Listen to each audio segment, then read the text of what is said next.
Hello children, आज हम हिंदी का चैप्टर 12 पाठ 12 जिसका नाम है अनोखी मित्रता। ये आपकी कृष्ण भगवान और सुदामा, आपने ये नाम सुना होगा। कृष्ण और सुदामा, इनकी दोस्ती पर आधारित है ये कहानी। तो चलिए मैं आपको इसको पढ़कर समझाती हूँ। गुरु संदीपन के आश्रम में अनेक विद्यार्थी शिक्षा प्राप्त करते थे। गुरु संदीपनी आपने नाम सुना होगा। उनके आश्रम में क्या होता था, अनेक विद्यार्थी शिक्षा प्राप्त करते थे। जैसे अभी ये लोग स्कूल में शिक्षा प्राप्त करते हैं, पहले गुरुओं के आश्रम में शिक्षा प्राप्त करने के लिए बच्चों को छोड़ा जाता था। उन्हीं में एक कृष्ण थे और दूसरे सुदामा। अब उन गुरु संदीपनी के आश्रम में उनके जो शिष्य थे वो कौन थे, एक तो भगवान श्री कृष्ण और दूसरे सुदामा।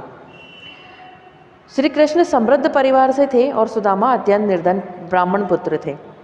अब कृष्ण कैसे थे, अच्छे अमीर घराने से थे, मतलब समृद्ध थे, और सुदामा अत्यंत निर्धन ब्राह्मण पुत्र थे, मतलब एक गरीब ब्राह्मण के पुत्र थे। किंतु उन दोनों में गहरी मित्रता थी, दोनों साथ साथ चलते थे। जब कभी बाहर जाना पड़ता था तो दोनों साथ ही जाते थे। लेकिन उन दोनों में क्या थी, बहुत गहरी मित्रता, यानी बहुत गहरी दोस्ती थी, और वे दोनों साथ साथ ही जाते थे। कहीं भी जाना होता था तो, जब बाहर भी जाना होता था तो दोनों साथ साथ जाते थे। एक दिन गुरु माता ने उन्हें जंगल से लकड़ी लाने को कहा। दोनों जंगल में पहुंच गए। श्री कृष्ण पेड़ पर चढ़कर लकड़ियां काटने लगे। वे लकड़ी काटकर नीचे गिराते और सुदामा नीचे गिरने वाली लकड़ियों को इकट्ठा कर जाते। अब एक दिन क्या हुआ, गुरु माता ने, मतलब जो उनको शिक्षा देते थे, उनकी वाइफ जो थी, उनकी पत्नी थी, उन्हें गुरु माता कहते हैं। तो गुरु माता ने क्या कहा, जंगल से लकड़ी लाने के लिए कहा कृष्ण और सुदामा को। तो दोनों जंगल गए और श्री कृष्ण ने क्या करा, पेड़ पर चढ़कर कुल्हाड़ी से लकड़ियां काट रहे थे और वे लकड़ियां नीचे गिराते जा रहे थे, और सुदामा नीचे गिरने वाली लकड़ियों को क्या कर रहे थे, इकट्ठा करते जा रहे थे। बीच बीच में वे चने भी खाते जा रहे थे। अब बीच बीच में क्या कर रहे थे, वो चने खाते जा रहे थे। लकड़ी काटते हुए श्री कृष्ण के दांतों के कटकटाने की आवाज़ सुनाई दी। तो उन्होंने सुदामा से पूछा, मित्र क्या चने खा रहे हो। अब लकड़ी काटते हुए क्या हुआ, कृष्ण को दांतों के कटकटाने की आवाज़ सुनाई दी, मतलब दांत कटकट आवाज़ आ रही थी। कुछ खाते हैं तो आपने देखा ना, कटकट तोड़ते हैं उस चीज़ को तो कटकट आवाज़ आती है। तो उन्होंने सुदामा से पूछा कि मित्र क्या चने खा रहे हो। सुदामा ने कहा, नहीं मित्र, मेरे दांत सर्दी के कारण बज रहे हैं। तो सुदामा क्या कहते हैं उनसे कि नहीं, मेरे दांत तो सर्दी के कारण किटकिटा रहे हैं, बज रहे हैं। श्री कृष्ण सुदामा की चालाकी समझ रहे थे। उनके मुख पर एक मधुर मुस्कान आ गई। अब कृष्ण क्या हुआ, वो तो भगवान थे, वो सब जानते थे। तो श्री कृष्ण क्या है, उनकी चालाकी समझ गए और उनके मुख पर एक मधुर मुस्कान आ गई। धीरे धीरे समय बीतता गया। विद्या प्राप्त करने के बाद श्री कृष्ण और सुदामा अपने अपने घरों को लौट गए। अब धीरे धीरे क्या हुआ, समय निकलता गया और दोनों विद्या प्राप्त करने के बाद अपने अपने घरों को चल दिए। थोड़े दिनों बाद श्री कृष्ण राजा हो गए। उन्होंने द्वारिका नामक नगरी बसाई जो बहुत सुंदर और वैभवपूर्ण थी। अब थोड़े दिनों बाद क्या हुआ, श्री कृष्ण क्या हो गए, राजा हो गए। द्वारिका नगरी के राजा थे श्री कृष्ण, और वो उन्होंने एक नगरी बसाई थी द्वारिका, जो बहुत ही सुंदर थी और वैभवपूर्ण थी, मतलब उसमें बहुत सारे सभी चीज़ों से परिपूर्ण थी, धन और वैभव से। दूसरी ओर सुदामा का समय निर्धनता और कष्टों में बीतता रहा। अब दूसरी ओर सुदामा जो थे, उनके दोस्त, वो वैसे के वैसे ही निर्धन थे और बहुत कष्टमय जीवन जी रहे थे।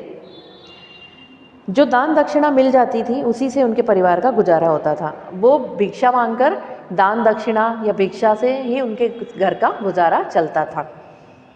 उस दिन एक दिन सुदामा अपनी पत्नी सुशीला से कह बैठे कि द्वारिकाधीश श्री कृष्ण हमारे बाल सखा हैं, संदीपन गुरु के आश्रम में हम साथ साथ पढ़े। अब एक बार क्या होता है, सुदामा बातों ही बातों में अपनी धर्म पत्नी को, सुशीला जिसका नाम है, उसको कह देते हैं कि द्वारिकाधीश श्री कृष्ण वो मेरे बाल सखा है, मतलब मेरे बचपन के दोस्त हैं। संदीपनी गुरु के आश्रम में हम लोगों ने साथ साथ पढ़ाई की है, शिक्षा प्राप्त की है। यह सुनकर उनकी पत्नी को बहुत आश्चर्य हुआ, परंतु वह जानती थी कि सुदामा कभी झूठ नहीं बोलते। अब ये बात सुन के उनकी पत्नी को बहुत आश्चर्य होता है कि श्री कृष्ण जो द्वारिकाधीश हैं वो सुदामा के परम मित्र हैं। लेकिन वो ये भी जानती थी कि पहले उसे लगता है कि ये झूठ बोल रहे हैं, लेकिन बाद में उनकी पत्नी को लगता है कि सुदामा तो कभी झूठ बोलते ही नहीं हैं। और उसने सुदामा से कहा, आप द्वारिका चले जाइए, द्वारिकाधीश श्री कृष्ण आपके मित्र और गुरु भाई है, वे हमारी दरिद्रता अवश्य दूर कर देंगे। अब उनकी पत्नी को जब ये पता पड़ता है तो वो कहती है कि आप द्वारिकाधीश चले जाओ अपने मित्र के पास, वे हमारी निर्धनता और दरिद्रता को अवश्य दूर करेंगे। क्योंकि वह आपके गुरु भाई है, मतलब आप दोनों ने साथ साथ शिक्षा प्राप्त की है। स्वाभिमानी सुदामा को अपनी पत्नी का यह परामर्श बिल्कुल अच्छा नहीं लगा। अब स्वाभिमानी थे सुदामा, मतलब वो किसी की मदद नहीं लेना चाहते थे, तो उनको अपनी पत्नी की ये राय बिल्कुल भी अच्छी नहीं लगी। परंतु पत्नी के बार बार हट करने पर द्वारिका जाने को तैयार हो गए, लेकिन उनकी पत्नी उनके पीछे ही पड़ी रही, बार बार कहती थी, तो वो बार बार कहने के कारण हट करने लगी, तो इसलिए वो द्वारिका जाने के लिए तैयार हो गए। श्री कृष्ण को भेंट देने के लिए सुशीला पड़ोस से कुछ भुने हुए चावल मांग लाई और पोटली में बांधकर सुदामा को दे दिए।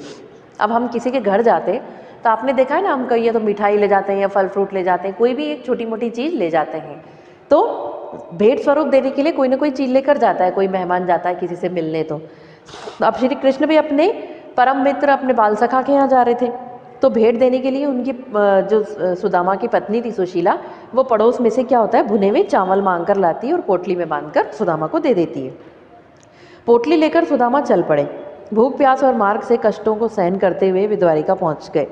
अब पोटली लेकर सुदामा निकल गए द्वारिका के लिए। भूख प्यास और मार्ग के कष्टों, बहुत कठिनाई होती है हम जब पैदल, आजकल तो हम लोगों के पास बहुत सारे साधन है जाने के लिए, पहले लोग पैदल ही यात्रा करते थे, तो वो मार्ग के कष्टों को, भूख प्यास सबको सहन करते हुए द्वारिका पहुंच गए। लोगों से पूछते पूछते वे राजमहल के द्वार तक पहुंच गए। लोगों से रास्ता पूछते पूछते वो राजमहल के दरवाजे तक पहुंच गए। उन्हें देखकर द्वारपाल ने पूछा, आपको क्या चाहिए ब्राह्मण देवता? अब वो द्वारपाल, आपने देखा है ना कि दरवाजे पर, पहले राजाओं के यहाँ दरवाजे पर द्वारपाल एक आदमी खड़ा रहता था जिसे द्वारपाल कहा जाता है। तो उस द्वारपाल ने पूछा कि आपको क्या चाहिए ब्राह्मण देवता? सुदामा ने कहा, मुझे कुछ नहीं चाहिए, मुझे तो द्वारिकाधीश श्री कृष्ण से मिलना है, वे हमारे बाल सखा हैं, मैं उनसे मिलने आया हूँ। अब सुदामा जवाब देते हैं कि मुझे कुछ भी नहीं चाहिए, मैं तो द्वारिकाधीश श्री कृष्ण से मिलने आया हूँ और वो मेरे बाल सखा है, मतलब मेरे बचपन के दोस्त हैं, इसलिए मैं उनसे मिलने आया हूँ। सुदामा के सिर पर न पगड़ी थी, न शरीर पर कुर्ता और न ही पैरों में जूते। अब द्वारपाल ने सुदामा को ऊपर से नीचे तक देखा, उनके शरीर पे न तो कुर्ता था, न पैरों में जूते थे और न ही सिर पर पगड़ी थी। उन्होंने केवल एक फटी धोती पहनी थी। अब एक फटी सी धोती पहन रखी थी सुदामा ने, क्योंकि वो बहुत निर्धन थे। द्वारपाल को सुदामा पर विश्वास नहीं हुआ, परंतु दया अवश्य आ गई। उसने श्री कृष्ण को सुदामा के आने की सूचना दी। अब द्वारपाल को सुदामा की बातों पर विश्वास नहीं हुआ कि ऐसे मित्र हैं श्री कृष्ण के, द्वारकाधीश के, लेकिन उसको दया आई तो उन्होंने श्री कृष्ण को जाकर सुदामा के आने की सूचना दी। द्वारपाल के मुख से सुदामा का नाम सुनते ही श्री कृष्ण नंगे पांव दौड़ पड़े और तथा द्वार पर पहुंचकर सुदामा को अपनी छाती से लगा लिया। अब जब श्री कृष्ण को ये पता पड़ता है कि उनके बाल सखा सुदामा उनसे मिलने आए हैं, तो वे क्या करते हैं, नंगे पांव ही दौड़ पड़ते हैं और द्वार तक जाकर सुदामा को गले से लगा लेते हैं। सुदामा की दशा देखकर श्री कृष्ण को बड़ा दुख हुआ। अब जब सुदामा की वो हालत देखते हैं तो उनको बहुत दुख होता है। मित्र की दीनता से दुखी होने के कारण श्री कृष्ण की आंखों में आंसू बहने लगे। उनको देखकर, सुदामा की ये हालत देखकर श्री कृष्ण की आंखों में क्या हो गए, आंसू आ गए, वे रोने लगे। दास दासियां सुदामा के चरण धोने के लिए जो जल लाए थे, श्री कृष्ण ने उसे हाथ भी नहीं लगाया और अपने आंसुओं से ही उनके चरण धो दिए। अब पहले के ज़माने में क्या होता था कि कोई भी आता था तो हम ऐसे एक बर्तन में जल लेकर उसके चरण धुलाते थे, पैर धुलवाते थे। तो दासियाँ श्री कृष्ण के मित्र के लिए, सुदामा के लिए, वो चरण धोने के लिए जो पानी लाई थी उसकी ज़रूरत ही नहीं पड़ी। श्री कृष्ण ने अपने आंसुओं से ही सुदामा के चरण को धो दिया। सुदामा श्री कृष्ण से भेंट करने के लिए चलते समय जो चावल अपने साथ लेकर चले थे, उन्हें वे संकोच के कारण निकाल नहीं रहे थे, पर श्री कृष्ण की दृष्टि उन पर पड़ गई। अब सुदामा की पत्नी ने, सुशीला ने, भेंट स्वरूप देने के लिए जो चावल दिए थे वो सुदामा अपने साथ लाए थे, लेकिन वो संकोच, मतलब उन्होंने देखा कि इतना बड़ा राजमहल है, इतने बड़े राजा हैं, इनको मैं इतने से चावल क्या दूं भेंट स्वरूप, तो वो छुपा रहे थे उनको। लेकिन श्री कृष्ण की नज़र उन पर पड़ गई। उन्होंने मजाक करते हुए सुदामा से कहा, भाभी ने हमारे लिए अवश्य कुछ भेजा है, किंतु तुम उस पोटली को अपनी बगल में दबाए हुए हो। अब श्री कृष्ण मजाक करते हुए क्या कहते हैं कि भाभी ने मुझे भेंट देने के लिए कुछ भेजा है और तुम उसे क्यों छिपा रहे हो, हमें दे क्यों नहीं देते। वो कहते हैं कि तुम मुझे उसको दे क्यों नहीं देते। पहले भी जब हम तुम साथ पढ़ते थे, एक बार गुरु माता ने खाने के लिए चने दिए थे, किंतु तुम चोरी चोरी सब चने खा गए और हमें बिल्कुल नहीं दिए। लगता है तुम अपनी चोरी की आदत को अभी तक नहीं छोड़ा है, तभी तो भाभी के दिए हुए चावलों को छिपा रहे हो। अब श्री कृष्ण कहते हैं कि भाभी ने मेरे को देने के लिए जो भी भेंट स्वरूप भेजा है, तुम उसको अपनी बगल में छुपा कर क्यों बैठे हो, मुझे दे क्यों नहीं देते। मतलब पहले भी जब हम पढ़ते थे तब गुरु माता ने चने खाने के लिए दिए थे हम दोनों को, लेकिन चोरी चोरी तुम सब चने खा गए और मुझे बिल्कुल भी नहीं दिए। मतलब तुम्हारी चोरी की जो आदत थी वो अभी भी गई नहीं है, वैसी की वैसी है, तभी तो तुम भाभी के दिए हुए चावल मुझसे छिपा रहे हो। श्री कृष्ण के निश्चल और प्रेमपूर्ण व्यवहार से सुदामा गदगद हो गए। वे कई दिनों तक द्वारिका में रहे। इस अवधि में उनका बहुत आदर सत्कार हुआ। अब श्री कृष्ण के निश्चल और प्रेमपूर्ण व्यवहार, मतलब वो सबसे प्रेमपूर्ण व्यवहार करते थे भगवान श्री कृष्ण, तो उससे सुदामा गदगद हो गए, मतलब बहुत ही भाव विभोर हो गए। वे कई दिनों तक द्वारिका में रहे। उन्होंने कई दिनों तक मतलब श्री कृष्ण ने अपने दोस्त को कई दिनों तक द्वारिका में रखा और उनकी सेवा की। इस अवधि में उनका बहुत आदर सत्कार हुआ और जब तक श्री कृष्ण के पास सुदामा रहे उनका बहुत मान सम्मान हुआ, बहुत आदर सत्कार हुआ। जब सुदामा द्वारिका से विदा हुए तो सोचने लगे कि श्री कृष्ण ने मुझे कुछ दिया तो है नहीं, परंतु उन्हें इस बात का तनिक भी दुख नहीं हुआ।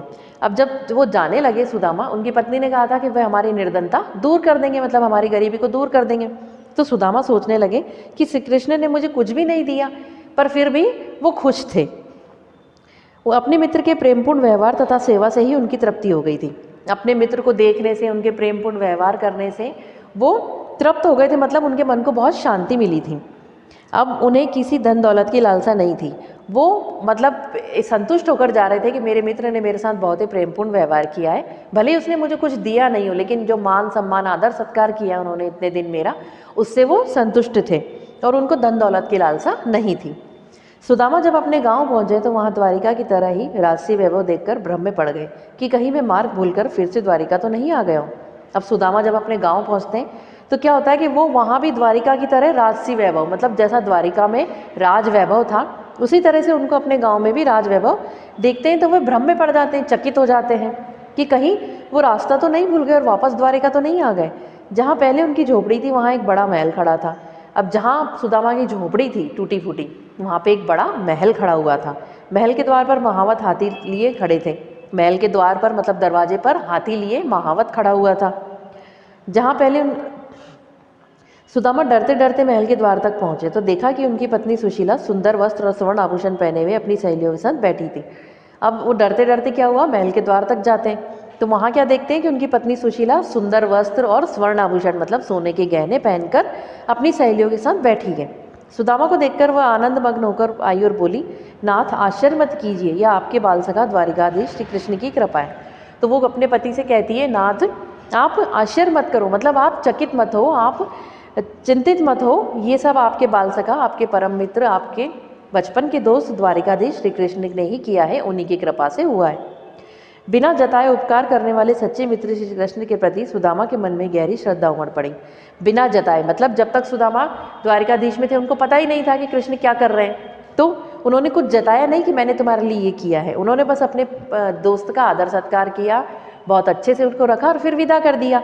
तो ऐसे श्री कृष्ण के प्रति सुदामा के मन में क्या हुआ, गहरी श्रद्धा उमड़ पड़ी, मतलब बहुत प्रेम भाव उमड़ पड़ा। बहुत अधिक प्रसन्नता से उनकी आंखों में आंसू आ गए और वो इतने खुश थे कि उनकी आंखों में खुशी के आंसू आ गए। तो स्टूडेंट, आपके ये चैप्टर यही ख़त्म होता है। इस चैप्टर में आपको सुदामा और कृष्ण की मित्रता दुनिया के लिए मिसाल है, ये बताया गया है। हमें भी ऐसी मित्रता निभानी चाहिए। अमीर और गरीब का फ़र्क मिटाकर एक दूसरे की सहायता करनी चाहिए, मतलब हमें ये नहीं सोचना चाहिए कि वो गरीब है तो हम उससे बात ना करें, उसका मजाक उड़ाएं।